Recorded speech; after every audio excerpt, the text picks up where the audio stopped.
Hi everyone, welcome to this week's Get Hired, how to find your next Salesforce job from Supermums. Mel and I are here today and we're going to talk through some of the latest job roles that have come in for Supermums recruitment team. Plus we've got a whole range of jobs available as well that get updated every day. So please do check out our website. You'll find the link and URL at the bottom of the description of this session. So welcome. I guess at this point you are looking for a new job opportunity.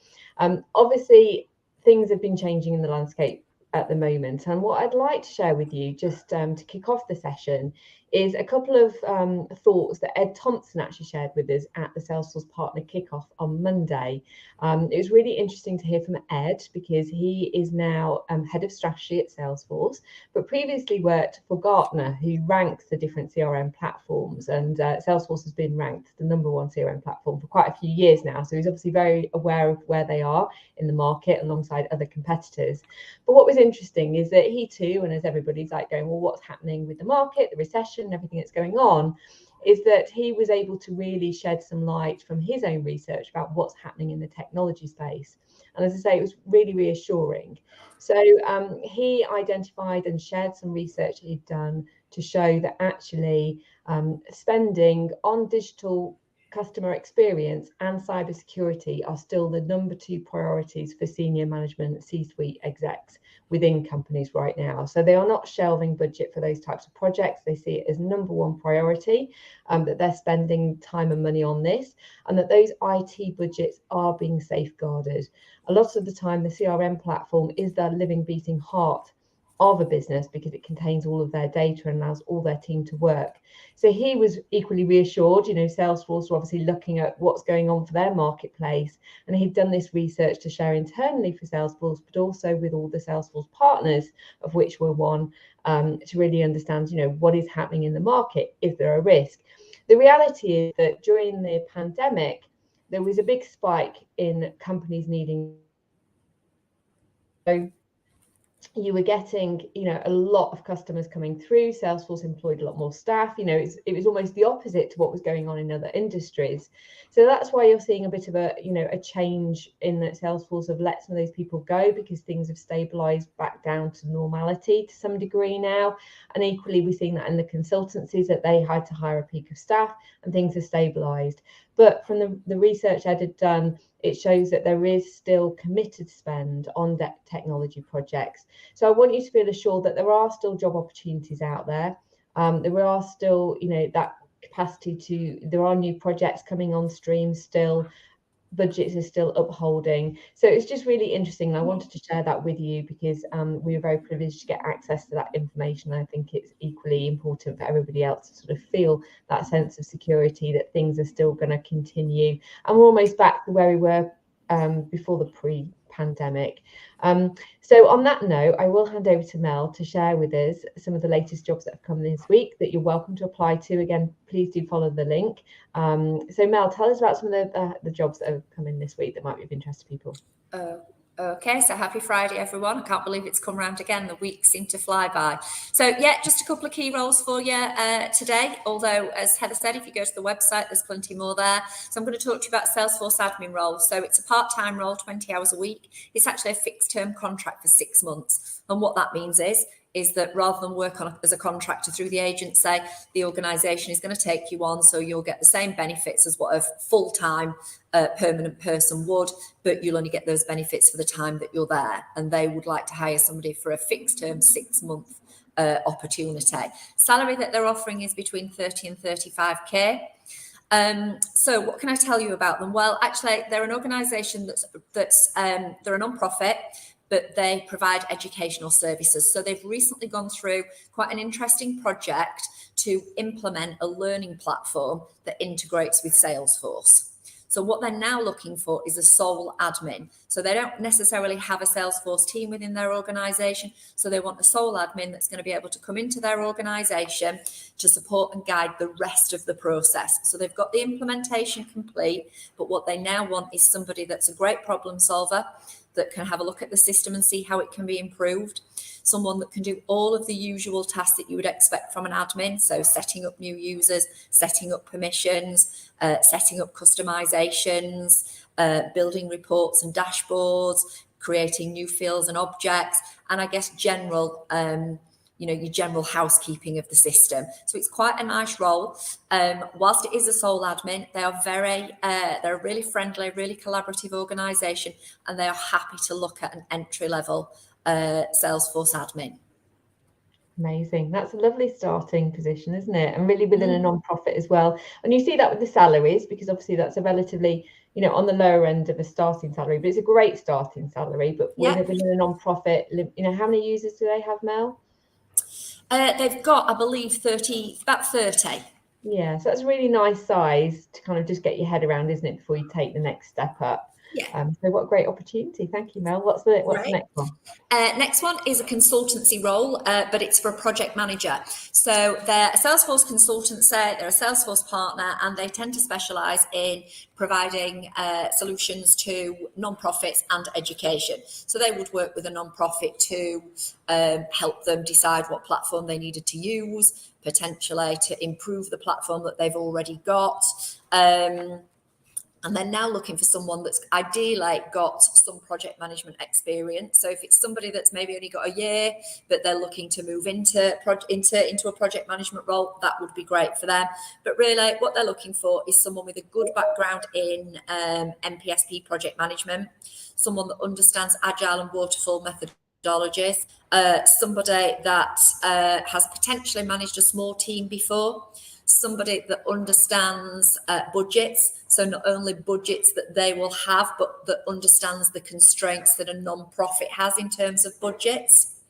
They're also looking for someone that's quite detailed, quite driven, wants to deliver great service, and has managed a project from end to end. So again, another great opportunity. Salary for them between 50 and 60. They will go a little bit higher if it's someone with more experience. And what they're potentially really looking for is more about the experience of a PM as opposed to a set number of certifications.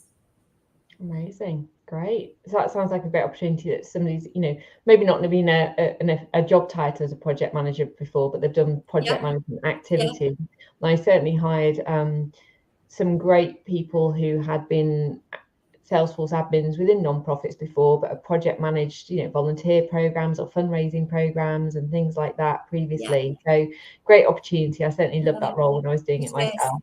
And we've got some great examples actually of people that have come through our Supermums program that have taken a role as a Salesforce admin. They've probably done the admin role for 9-12 months, but actually their past experience, and we're always looking for that transferable experience, was actually in a role where they could demonstrate that project management. So, we've got Salesforce admins that are moving into that type of role as well. So it's a really good opportunity. Great. And if you need to get those skills on your CV, we do have the Supermums Consultancy Skills course that's kicking off next month, where we teach you and train you on agile project management, change management, and also business analysis as well. So we can upskill you really quickly. And again, that's how we've helped get people job roles if you need those additional skill sets. Brilliant. Thank you, Mel. Sounds great. No worries. Different ranges. So check out the different roles on the website. Mel's also got some tips for us this week about networking. So Mel, do you want to share with us how you can really network to land your next job? I do. So as an experienced recruiter, I'm quite happy to sit in front of someone and talk through what I know about recruitment. I'm happy to sell to someone about recruitment. And I'm also very used to standing up and presenting. But when it comes to networking, it's a different thing. So I have to work really, really hard at it. So I thought, having over the past few weeks been in an environment where I've done more networking than I normally would do, it would be a great opportunity to share some hints and tips about just sort of building that little bit of confidence when you find yourself potentially, in a virtual networking group or in an in-person event. So I'm going to start off with saying that it can be a little bit nerve-wracking, particularly if it's an in-person event and you've got to arrive somewhere and you're on your own, etc. But I would recommend that, before you go to a networking event, that you really check out who the other members of the group are. And if you've got a LinkedIn profile, I hope you have, because we talked about it last week. But if you've got a LinkedIn profile, that you start to reach out to some of those potential connections that are going to be at that networking event. So the thing that I would say is, first, like, always begin with a little bit of a goal. What would you like to get out of it? And even if it's the first time ever and you're on a virtual event and all you want to do is sit in the background, you want to observe, then maybe that's your goal for the first time. But as you've passed that first meeting, try and get yourself a goal. What would you like to get out of it? You know, what's the purpose of you attending that network group? Is there something particular that you would like to leave that networking session with? Are you looking for work or career advice? Have a goal, understand why it is that you're there and what you would like to achieve whilst you're there. I already touched on the fact that if it's a networking group, that you can check out who the rest of the group members are and reach out to those people. So I would always try and recommend that you kind of make friends first. So, you know, reach out to people on LinkedIn, drop them a message to say, hey, I'm attending this event. I see you're a member of the group. I don't suppose you're going to be there. And if they say, yeah, you've got a picture of their face. So when you arrive at that event, you know, you can make your way over. Look, we LinkedIn. This is me. Hey, how are you? So you've kind of got a friend in that environment as well, which is really great. Be prepared. So set yourself a little mission. If it's online, really basic stuff. Make sure that your connection's good.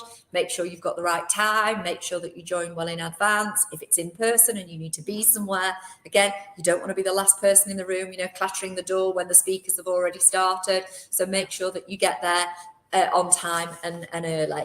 And then share your experiences. So, you know, when you connect with any other group members, ask them if they would be okay if you shared any experience or learning that you've got from them as an individual.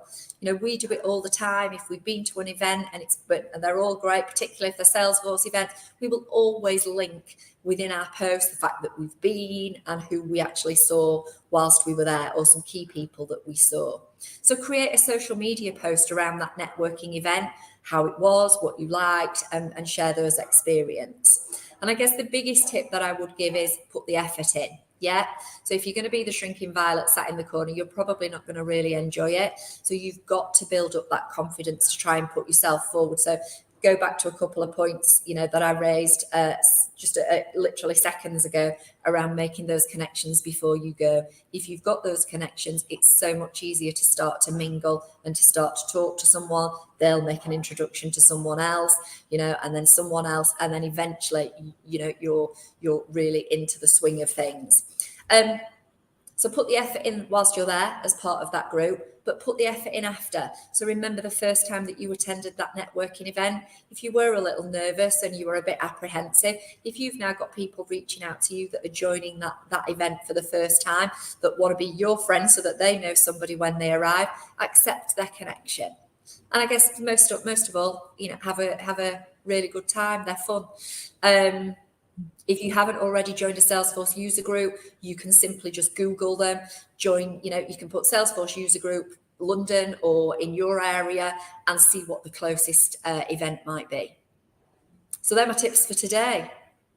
Fabulous. Thank you, Mel. I think they're really important. And I'm an introvert, you know, and attending networking events, ironically, I find, you know, comfortable as well. So I think those tips are really great. And one of the events that we went to the other week, I was asking, I said, could you introduce me to somebody else that you think might be useful for me to talk to as well? So that was my little tip that I'd add on the end, is like try and get other people to introduce you to others, because otherwise it can be quite scary to just rock up and say, oh, hi, who are you? You know, it is tricky. And so finding that little buddy to go with can definitely help. So thank you, Mel. Let us know how you get on. We'd love to hear your feedback. If you can go out networking and you try some of those new tips. Good luck with your job search. Please do reach out to our recruitment team, and we shall see you next week. Thank you. Take care. Bye-bye.